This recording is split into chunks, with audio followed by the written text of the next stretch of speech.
We're fine. Did you want to hit me? What are you doing?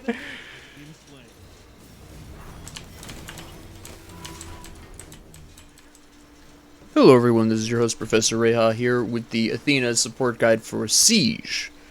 We have Raijin right away. Hopefully we have 2 physicals. I don't know, I didn't lock that in.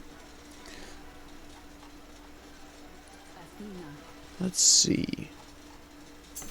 Okay, good. Alright. I believe I've played with Mr. Jaegerbomb before. The name sounds familiar. Are we going spoopy? We can go spoopy.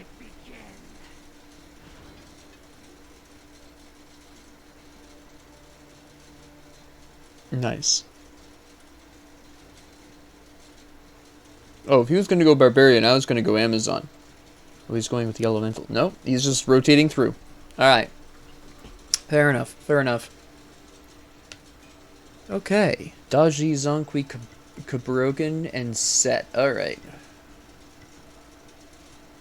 That's an interesting team comp they have. 3 melees? That's bold. Okay. This should be interesting. They're probably going to have a bit of an advantage in the early game because assassins have really high flat damage. Kabrakan hits like a steam engine. Also, which one of the 2 assassins is playing tank? Technically, either of them can do it, but I've seen more sets played tanky than anything else. So I'm going to bet the set. Yes, that rhymed. You're welcome.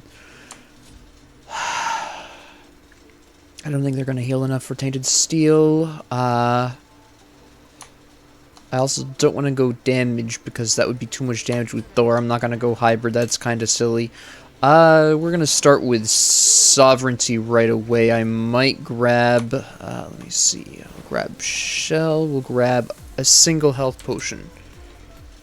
I'll go with Uller, of course. Definitely the best idea there. Alright, playing it safe. He's recently been invaded. We'll put this down here. Hi. How you doing?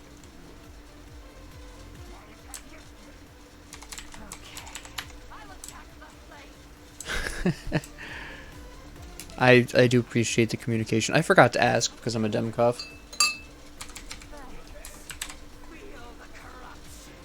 Let me tank it, please, Uller. Come on. I was way too early on that. That was entirely my fault. Oh my goodness. Holy cow, that was horrific. You want... Okay, you want that. That was really bad timing. Are the timings for these minions on Siege different? Because I feel like I'm missing that by some abnormal amount. It's either because I'm really off my game or something. I don't know what. I have no idea. It's going to be a damage set and a tanky Daji. Okay. Go right on ahead and stun me. That's not a... That works in my advantage, not yours.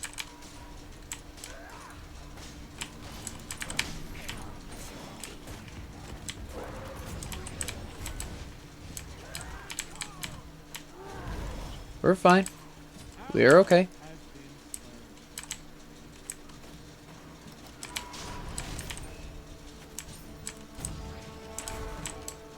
Okay, fair enough.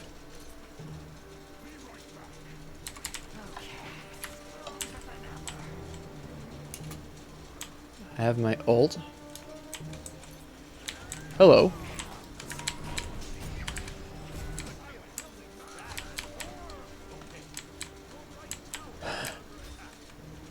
Uh-oh. Yep. He's going to be able to pick one of them up, though. They're not in a good position for that. There we go. Daji's over there. Why is... Uh-oh. Oh, that's unfortunate. Go for it. Go for it.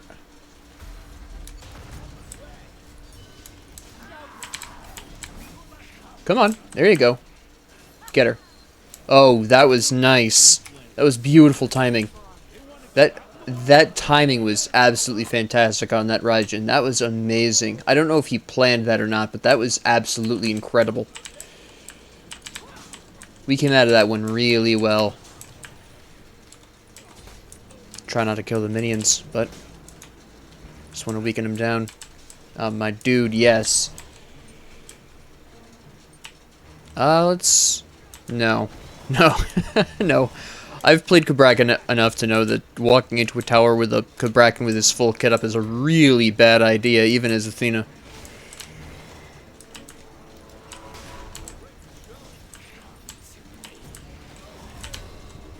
They did not already... for some reason I thought they took our tower, and I'm like, what the heck? Hold on, give us a second.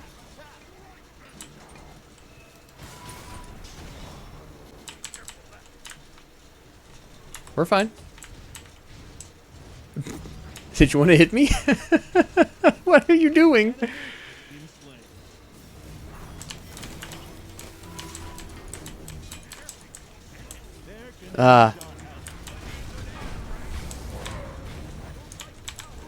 You're okay, you're okay.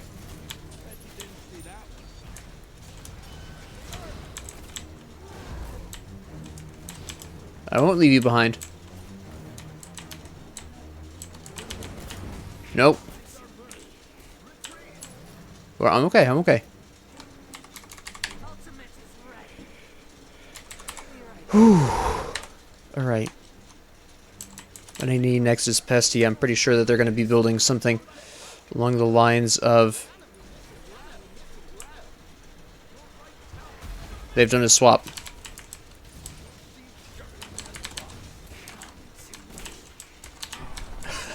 Did you want to get stuck on me for longer? He's just hitting it with his axes. That's awesome. Oh, shoot. Oh, wait, he's got him. Where's... What the heck happened to... Where's Zung? Oh, he went back. Alright.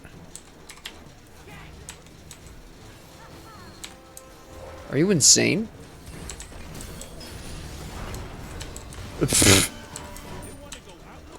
That was a terrible wall for me, though. Oh, he just cut her off, too. Holy cow. I don't know if he did that intentionally, but that's rough. That's rough. But they got the, I see. Oh, hello, wait a minute. You're already back?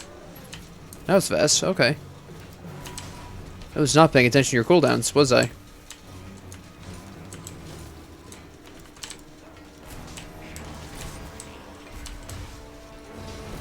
Mm-hmm, yeah. What are you gonna do about him, huh, punk? I'm dead, but that's fine. I'm not dead somehow. Alright. You beads that? And still died. Alright. Hold on, we have minions coming in. Oh, okay, I'm not sure what I hit, but... Whoop. Good play, good play. He played that well. He played that pretty well. My ult is back, so that's fine. I should have actually backed a little bit earlier. If I had been paying a bit more attention to my ult there, I would have been able to realize that, hey, I could have ulted back in, been able to be there to tank. Oh, that was good. Oh, nice. Very nice. I need cooldowns.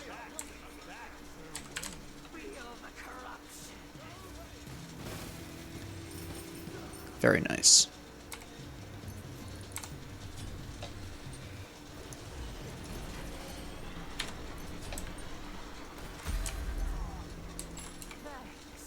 That was pretty nice. Gonna head left. It's gonna be close. He got it. He got it. We're fine. I'm gonna go over there and help him. Oh, hello. There's your ult again. Did she get him? She did not. Alright, never mind then. Guess I'll head left. Where is he? Where is he? I need eyes on him. He's not even here. Alright. Go for it. It's all yours.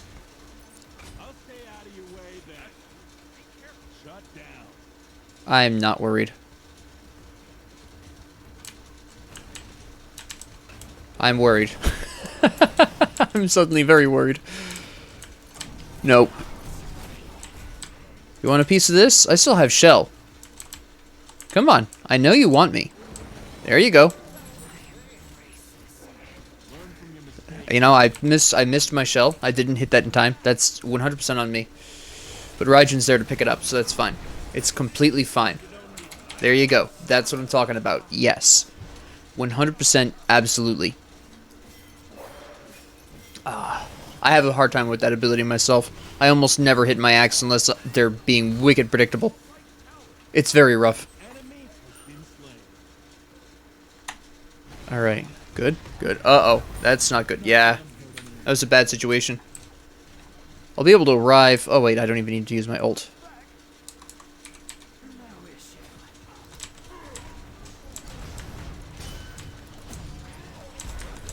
Oops. Moved that completely. Here, have a shell. Last time I used that too late. This time I'll actually use it on time. There you go. Just go for it, just go for it, just go for it.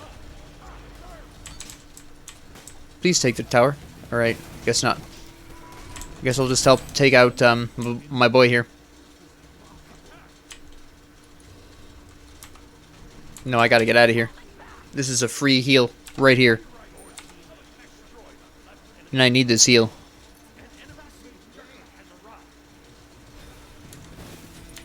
Well, let's take this tower first. Let's take things one step at a time here. We have a Titan. We have you. We have Thor. We have a whole wave here. Oh, let's push this. Absolutely. Uller's got right lane. I'm not worried about that.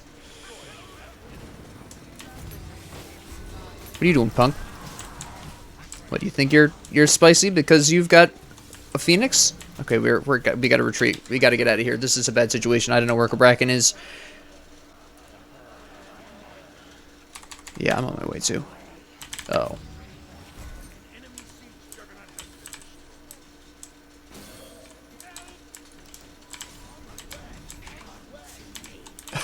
Wow, I really hit you hard, don't I? If I had Breastplate of Valor right now, I would be able to eliminate that.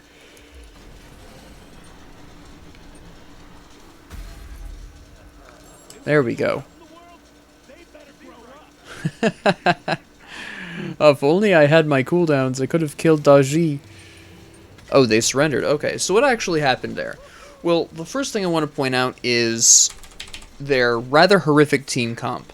See, the problem with Siege is if you have two melees in a single lane, then that forces you to approach your opponent. Now, I was very fortunate, for example purposes, to be in the opposite lane as the two melees, and while they had a really strong initial showing, just because that's the way it works, there were two primary issues here. First off, you will notice that the Set and the Bracken were both building hybrid, right? So they were also both on the same side, so they had both their intended damage dealers on one side, and they had both of their tanks on the other. This doesn't make a whole lot of sense, alright? So the problem here is that the Bracken in this set, they built hybrid because they were melee. Understandable, okay. I'm not against Warrior's Axe on set, per se. It's decent, but in this situation, he was laned with Bracken. He should have been building something more damaging. This should have been Bluestone, ideally. Or if he was really into the auto-attacking version, he could have gone into Death Scythe, or if he was going to go crit Skilled Arrow, or what have you. He was building Warrior's Axe despite being in lane with Bracken. Now, I don't know if Bracken's intention was to be the damage dealer and Set was supposed to be the tank. I really don't know, because you can take the Stone of Binding a couple of different ways, and at the very least it looks like possibly their intention was for Set to be the tank and Bracken to be the damage.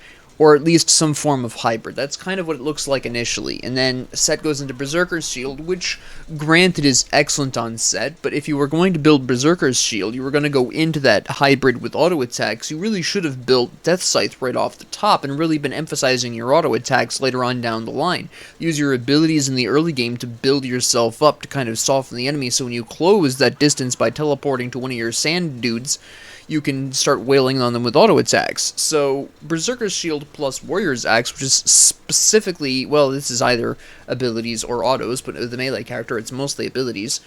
This doesn't make a whole lot of sense. And then Cabrakan went with Breastplate of Valor. Now, again, Breastplate of Valor itself on Cabrakan is fine, it's just the context very specifically of, okay, I'm in a lane with Set, we're both building defense. Why? You'll notice that after, I would say, that first fight we completely started dominating, it's because they weren't doing damage on that one side. Uller and I did not do great as a support, I could have done absolutely better. But the Uller was able to slap because they weren't really doing much damage. Even Set wasn't doing a whole lot of damage once he started working on Winged Blade. Now, Winged Blade makes at least a little bit of sense, theoretically speaking, until you consider that the only one with the actual consistent slow is Raijin and myself. That's 2 slows, alright? Now, my slow isn't the biggest of threats. I can lock you down, but Set can teleport away. So once I've hit him with my dash and I've taunted him, there's nothing preventing Set from just teleporting away from me, assuming he's got the mana for it. So Winged Blade isn't really necessary against me specifically. Now, Raijin might be a bit of a different scenario, possibly. Raijin has that jump he can do, and then he has a much stronger slow. Maybe he can catch up to you and eliminate you, but that's one very specific scenario, and if you just have some patience with Set and wait for Raijin to use his slow, use the little Raichu dude, and have him zap around, and then once that's over, then you go on to Raijin. Just wait for your opportunity. This isn't really necessary. This is the reason why Set wasn't doing any damage at this particular point. You've got Warrior's Axe, which is just a flat 35 health, which doesn't matter from the mid-game onwards. You've got Berserker's Shield, which is decent enough. You've got a little bit of power. You've got a little bit of protection. You've got a little bit of pen. You've got just a small amount of everything you could want for an assassin. That's great. I'm totally fine with this. This is delicious. But then you come around and you build more protections, and the Cabrakan again doubles down on protections. Now this is fine. Cabrakan is he's a guardian. He's supposed to be tanky. Set was not supposed to be tanky in this situation. He should have been building. One of the two should have been building damage, and in all honesty, Daji probably should have been building protections. Or Zhong Kui should have. The whole thing was a mess. So not only did they have 3 melee gods, they had both their tank characters, apparently, on the same side, in the same lane. And that just makes 0 sense. Consider our team comp, right? I was in left lane with Uller. We've got a ranged damage dealer. We have the melee tank. Great. Okay, that's fine. That's great. He's got his little bit of lifesteal here. He's got leather cowl for all these beautiful stats. He goes Ikaival, which makes a lot of sense normally against this team comp. Daji has very formidable auto attacks, even if people don't use them often enough, because that bleed really stacks. So she can absolutely devastate you with an auto attack build, and that's actually personally how I play her. I know it's not the popular way of playing her, but she's really good with an auto attack focus. Get Hastened Katana on her, get Chin Size on her. Holy cow, she absolutely is devastating. But it makes sense. And Set, of course, he's got some pretty good auto attacks. His ult specifically deals with auto attacks as well. I believe it increases his attack speed and causes the enemy to explode in sand every, I think, 4 auto attacks. I can't quite remember the number off the top of my head. And Zhong Kui, of course, can be very effective with his auto attacks because he basically has 2. So Ikaival is an absolutely fantastic item here. It's normally good right now anyways, just for the sheer amounts of power that you get, but stack that with the attack speed reduction, which actually has a really strong effect on most of the enemy team, and this becomes extremely potent, especially when you consider that Set might have been building attack speed, but he was not building any power, really. He had very little power, so this was absolutely devastating Set's ability to damage Uller at the melee range. Uller could basically just axe him to death after, I think, level maybe 5. And then Atalanta's Bow for the extra penetration, get through Cabrakan, get through Set, get through the passive protections that Zhong Kui is running. Great. This probably was going to be either Aussie or Chin size, I'm not sure.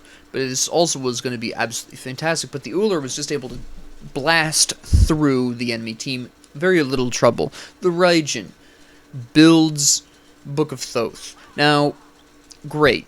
A little bit risky in Siege, not too much, but it's a little bit risky if your fellow laner is also building stacks. That gets ugly, but Thor respected this, didn't build Transcendence, and it worked out great. Book of Thoth, fantastic. Charon's Coin right afterwards, pivotal.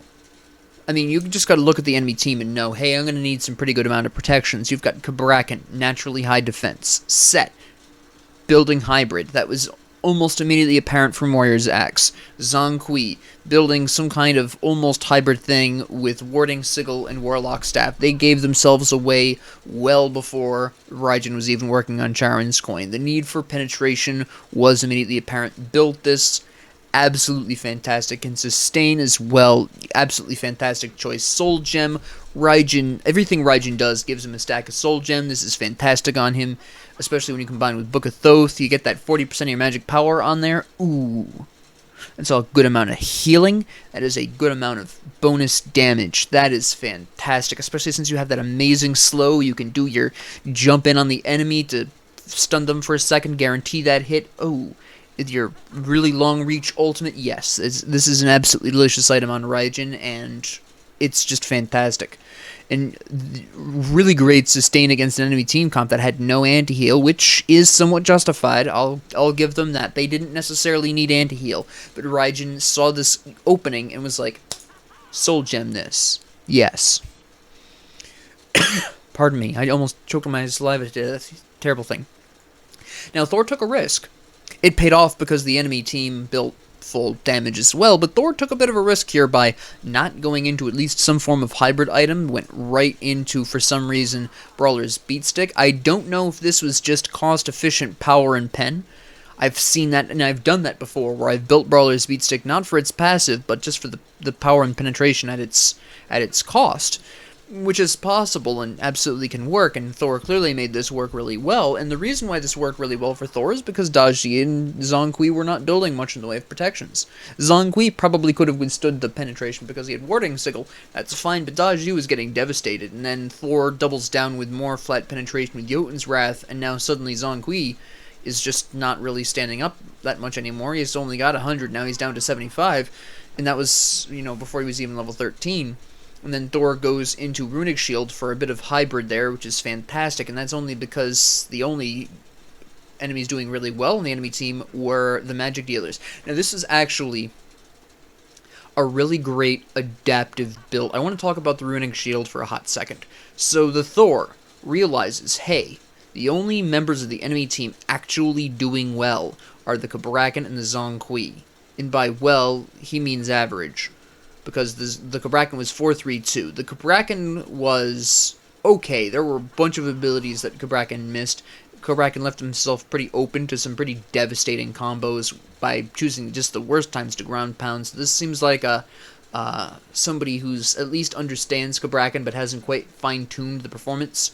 The Zhong Kui, I'm not really sure what was going on with the Zhong Kui. The build was kind of crazy, but the gameplay was good, so I'm not really sure what's going on there, unless the Zhong Kui is just trying to figure out ways of building, maybe revolutionizing the way we build Zhong Kui, I don't know. But the Thor looked at the enemy team and recognized, hey, the physicals are doing really bad, but the magics are doing okay. Let me build Runic Shield, get a little bit of power, get some good magic protection in here.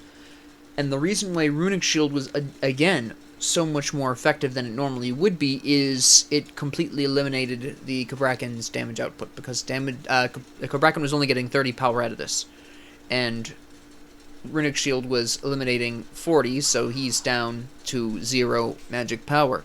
Have a nice day. Cabrakan basically didn't have a Stone of Binding, essentially speaking, at this point, because you have 25 penetration here.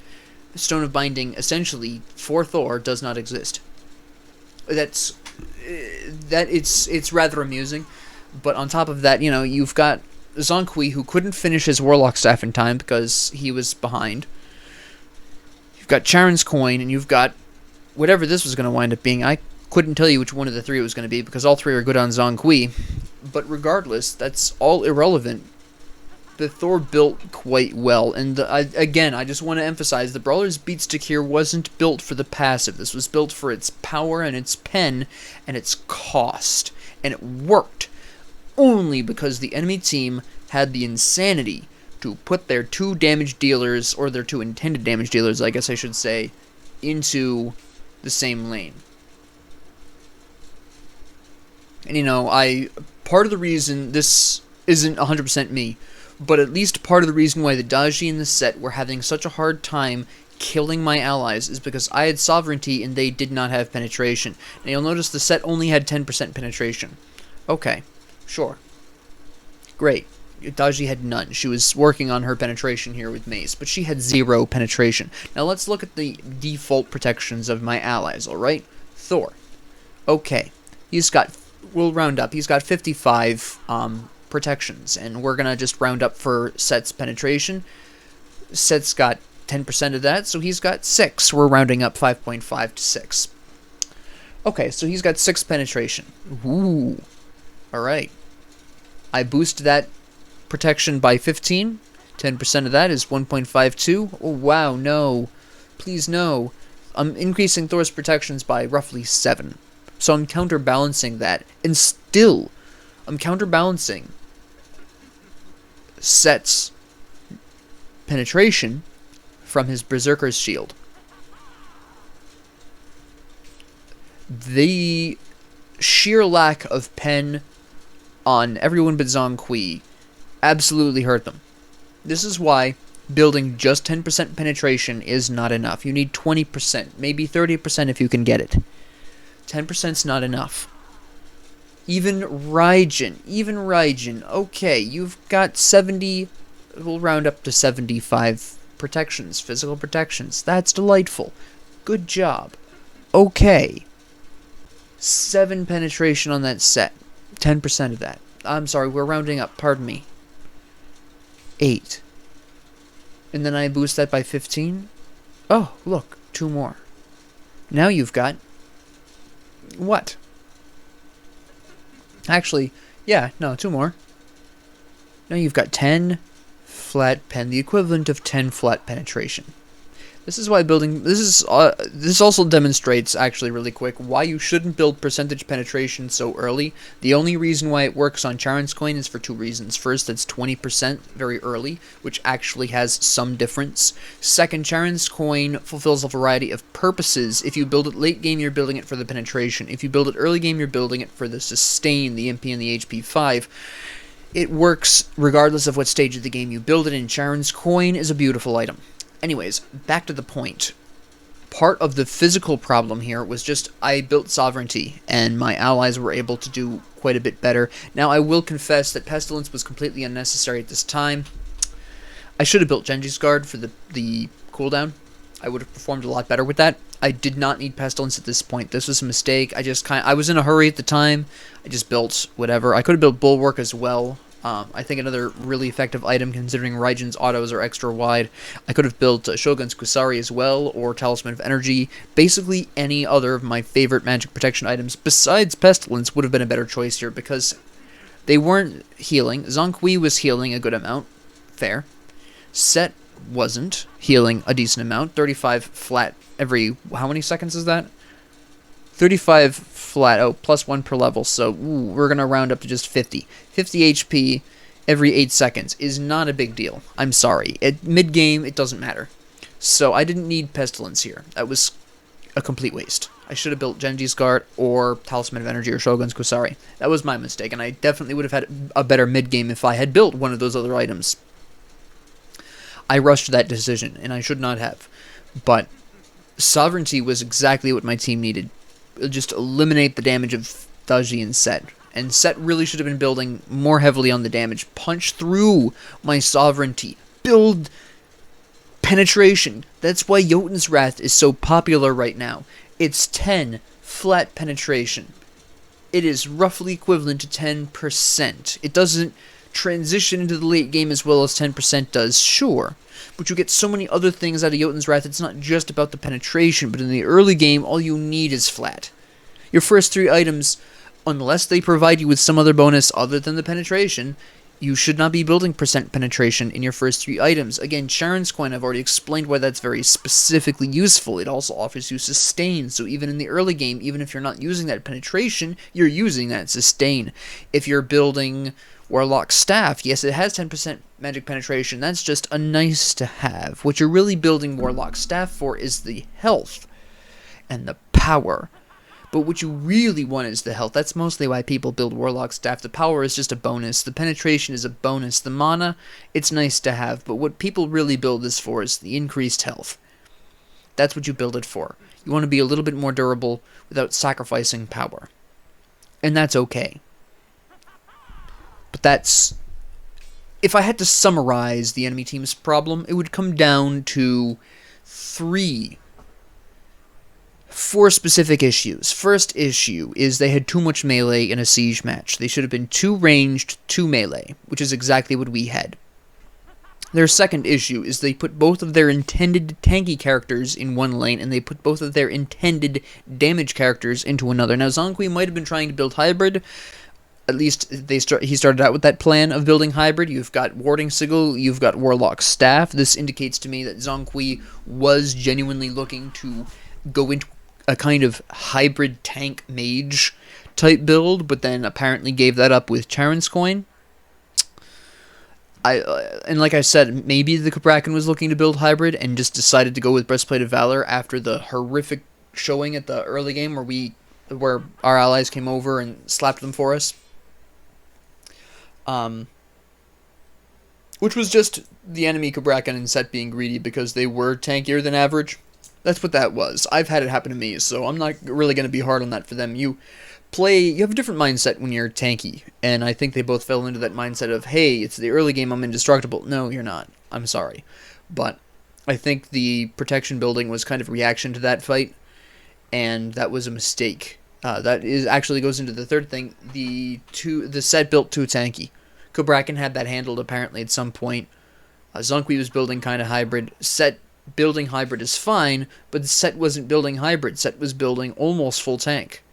Just the tiniest whisper of hybrid was in there, but for the most part, yeah, that was going to wind up being pretty full tank. And that was their third problem. The fourth problem is they did not have enough penetration across the board. Zonkui was the only one with penetration. Zonkui was the only one actually hurting people legitimately, and that was about it.